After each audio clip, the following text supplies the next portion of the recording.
प्रिय स्टूडेंट्स, मैं professor Madan Lal Khatri, associate professor Hindi, वीरबाला Kalibai राजकीय कन्या महाविद्यालय डूंगरपुर।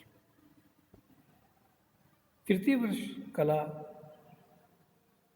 के हिंदी साहित्य के प्रथम प्रश्न पत्र में भक्ति काव्य सरिता, जो जीजीटीयू बांसवाड़ा और एमएलसी उदयपुर दोनों के कोर्स में चल रही है, उसमें भक्त कवि सूरदास के संकलित पदों की हम यहाँ व्याख्या करने का प्रयास करेंगे। सूरदास कृष्ण भक्ति शाखा के कवि हैं और कृष्ण भक्ति को चरम पर पहुंचाने वाले कवियों में ये मूर्धन्य स्थान रखते हैं। इनकी जो कृष्ण भक्ति है वो वल्लभ संप्रदाय से प्रेरित है। महाप्रभु वल्लभाचार्य के ये शिष्य थे और अष्टचाप के कवियों में भी इनकी गिनती की जाती है।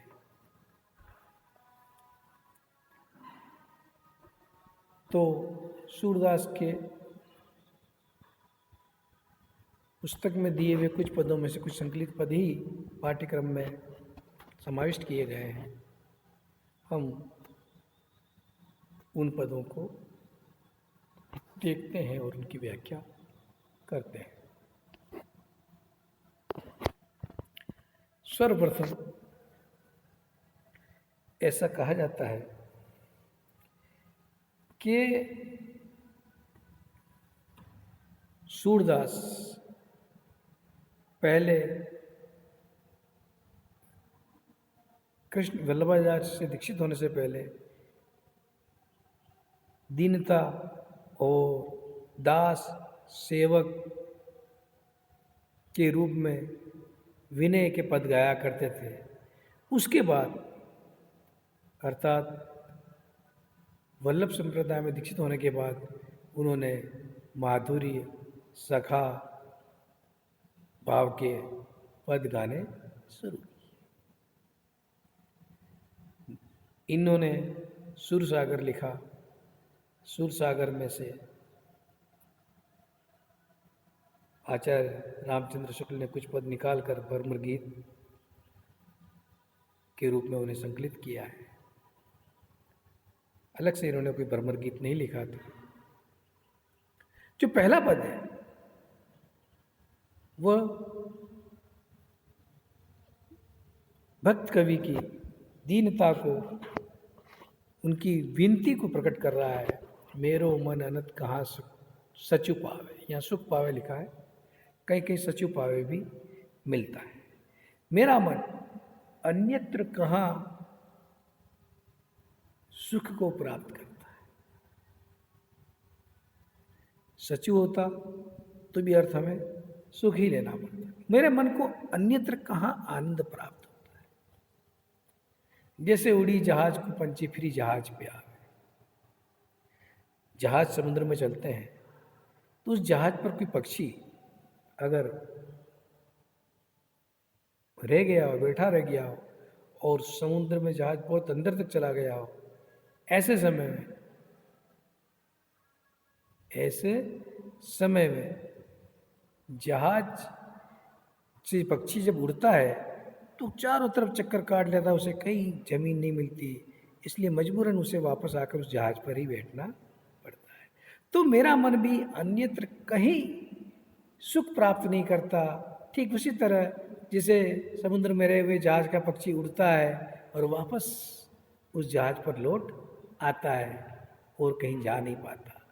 कमल नैन को छाड़ी महात्म और देव को ध्यावे। कमल नैन श्री कृष्ण की महात्म की, उनकी महत्ता की प्रशंसा करने को छोड़कर मैं दूसरे देवता को क्यों पूजूं या दूसरे देवता का क्यों ध्यान लगाऊं, उनकी आराधना क्यों करूं। ध्यावे उनकी आराधना करना। अन्य देवता की आराधना क्यों करूं? प्राचीन समय में भी, भक्तों में भी और ब्राह्मण ग्रंथों में भी शैव वैष्णव इन दोनों के बीच में बहुत खींचतान हुआ करती थी और अपने अपने देव को सब श्रेष्ठ बताते थे। इसीलिए तुलसीदास ने अपने काव्य में समन्वय का प्रयास किया था। एक शाक्त भी शाखा है ब्राह्मणों की, ब्राह्मण धर्म की, जिसमें देवी की पूजा की जाती है। तो बात अपने यहाँ कर रहे थे कि सूरदास कह रहे हैं कि कमल नयन श्री कृष्ण का की महत्ता का ज्ञान, उनका गुणगान छोड़कर मैं अन्य देवता की आराधना क्यों करूं? परम गंग को छोड़ी पियासो दुर्मति कूप खनावे। अब दृष्टांत दे रहे हैं कि उसके पास साक्षात गंगा है, परम श्रेष्ठ होता है। यहाँ करें जिसके पास साक्षात गंगा जिसके सामने बह रही हो, कृष्ण भक्ति रूपी, क्योंकि इनका उद्देश्य तो कृष्ण की भक्ति को ही प्रकट करना है। कृष्ण की भक्ति रूपी साक्षात गंगा जिसके पास बह रही हो, ऐसा प्यासा दुर्मति, कम बुद्धि वाला, दुर्बुद्धि वाला अपनी प्यास बुझाने के लिए कुआं खुदवाता है। अरे जब गंगा बह रही तो कुआं खुदवाने की क्या आवश्यकता है? वो तो दुर्बुद्धि है, कम बुद्धि वाला ही है, यानी इसके अंदर बुद्धि का अभाव है। जी मधुकर अंबुज रस्या क्यों, जिस मन मधुकर ने, भक्त ने कृष्ण की भक्ति रूपी कमल रस का पान कर लिया हो, क्यों करील फल भावे। ऐसे भक्त को करील का फल, करील एक फल है, जंगली फल, उसे कैसे अच्छा लगेगा जो खट्टा है? उसे वो फल कैसे अच्छा लगेगा? सूरदास प्रभु तजी छेरी कौन दुहावे। सूरदास कह रहे हैं, सूरदास प्रभु कामधेनु तजी, सूरदास कह रहे हैं कि श्री कृष्ण रूपी कामधेनु को छोड़कर, कामधेनु स्वर्ग की गाय, स्वर्ग में भी सभी चीज, जितने भी चीजें, सबके विशिष्ट नाम है। हाथी, घोड़ा, गाय, पुष्प, वृक्ष, तो उनके भी नाम दे रखे हैं ब्राह्मण ग्रंथों में। तो सूरदास कह रहे हैं प्रभु कृष्ण रूपी कामधेनु को, प्रभु कृष्ण रूपी कामधेनु गाय को छोड़कर छेरी कौन दुहावे।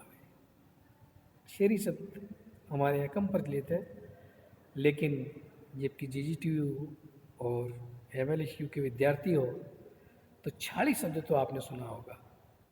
बस इस छाड़ी को ही उत्तर भारत में छेरी कहते हैं, और छाड़ी का अर्थ होता है बकरी। तो बकरी को कौन धोएगा? जब साक्षात गाय खड़ी हो कृष्ण भक्ति रूपी, तो अन्य देवता रूपी बकरियों को दूध कौन निकाले? यहाँ कवि क्या कहना चाह रहा है। अब अगले पद में कवि सगुण और निर्गुण पद के बीच में अंतर कर रहा है, सगुण और निर्गुण भक्ति के बीच में अंतर कर रहा है।